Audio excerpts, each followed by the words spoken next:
In this lecture, you are going to learn how to use the Format Painter tool in PowerPoint presentation. Like Animation Painter, Format Painter is used to copy the format of a shape or a text to another shape or text. It copies the fill color, the outline, the 3D format, 3D rotation, and much more. So let me go to slide 1 and select this shape. Click on Format Painter and then click on this shape. See, our 3D depth has gone down, which we can increase later. But for now, let me copy the colors from the slide 1 to the slide 3.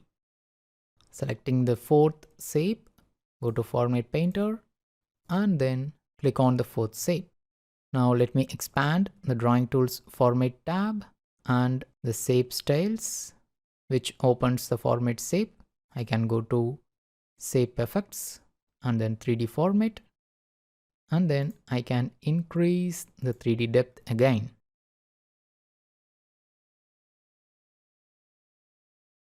In the next lecture, let's finish the designing process of this slide 3.